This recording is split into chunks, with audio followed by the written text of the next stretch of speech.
पुणे के बिजनेसमैन केतन अग्रवाल की हत्या के मामले ने जहां एक तरफ महाराष्ट्र पुलिस को जांच में व्यस्त कर रखा है, वहीं दूसरी तरफ इसका कनेक्शन अब राजस्थान के जोधपुर से भी जुड़ गया है। इस हाई प्रोफाइल मर्डर केस के मुख्य आरोपी चेतन चौधरी का पैतृक गांव जोधपुर के पास पिलासनी है। पिता की पुणे में किराना परचून की एक दुकान है। उनकी शॉप के सामने ही सिया के पिता का प्रॉपर्टी बिजनेस का ऑफिस है। चेतन सिया के कॉलेज में पढ़ता था। सिया पिता के ऑफिस आती जाती रहती थी और इसी दौरान वो चेतन के संपर्क में आई। नमस्कार, मैं हूं आकांक्षा और आप देख रहे हैं न्यूज़ 18 का डिजिटल प्लेटफॉर्म। पुणे के केतन अग्रवाल मर्डर केस में रोज नए चौंकाने वाले खुलासे हो रहे हैं और अब नया दावा सामने आया है। केतन का शव रेस्क्यू करने वाले सुनील गायकवाड़ ने बताया है कि केतन के सिर पर गंभीर चोट थी, खोपड़ी कुचली हुई थी और हाथ पैरों पर भी कई जगह चोट के निशान थे। अन्य लोग रो रहे थे और मदद के लिए चिल्ला रहे थे, लेकिन सिया गोयल शांत खड़ी थी। सुनील ने कहा कि शव को जंगल के रास्ते बाहर लाया गया। पुलिस को 18 जून की सुबह करीब 10:30 बजे इस पूरी घटना की सूचना मिली थी। बचाव अभियान दोपहर 12:30 बजे चलाया गया और करीब 1:30 बजे शव एम्बुलेंस में पहुंचाया गया था। इधर पुलिस ने शुक्रवार को 10 घंटे तक सिया के भाई साहिल गोयल से पूछताछ की। पुलिस के मुताबिक साहिल चेतन चौधरी को जानता है। उसने बताया कि चेतन और सिया की दोस्ती एक क्रिकेट मैच के दौरान हुई थी। सिया के माता पिता से भी पूछताछ की गई। केतन के पिता विशाल अग्रवाल के मुताबिक घटना वाले दिन ही परिवार को सिया गोयल पर शक हो गया था।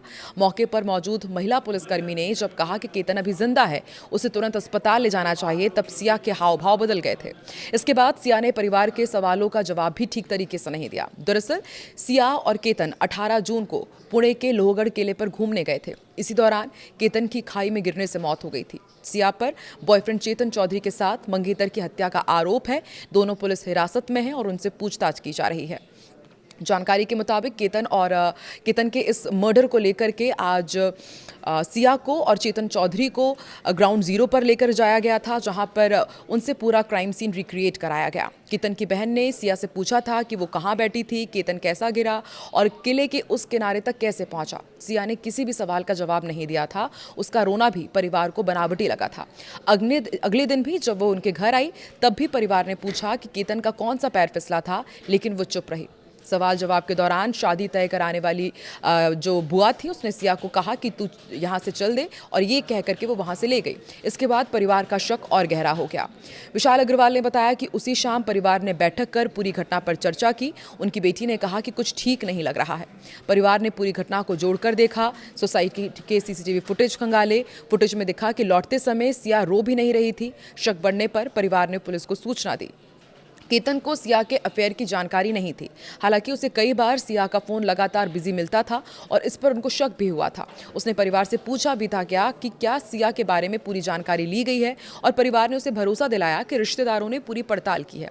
इसके बाद दोबारा इस मामले में बात नहीं हुई। उन्होंने कहा कि अगर सिया के अफेयर की जानकारी उनको होती तो ये रिश्ता कभी भी तय नहीं होता।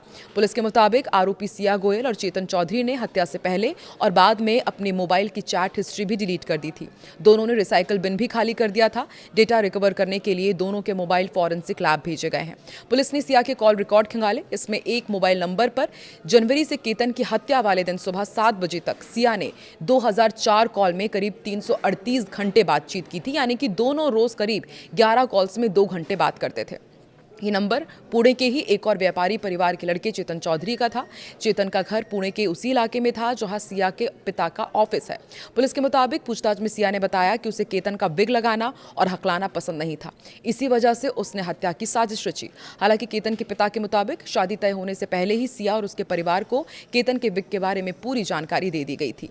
अब ये भी मामला सामने आ रहा है कि सिया और चेतन से जो पूछताछ की जा रही है, उसमें दोनों एक दूसरे पर आरोप लगा रहे हैं कि सिया के कहने पर चेतन ने मर्डर किया और चेतन के कहने पर सिया ने इस पूरे साजिश को अंजाम दिया। आपको क्या लगता है, जांच कहां तक पहुंचेगी और कब तक केतन अग्रवाल के परिवार को इंसाफ मिलेगा? कमेंट सेक्शन में जरूर बताएं।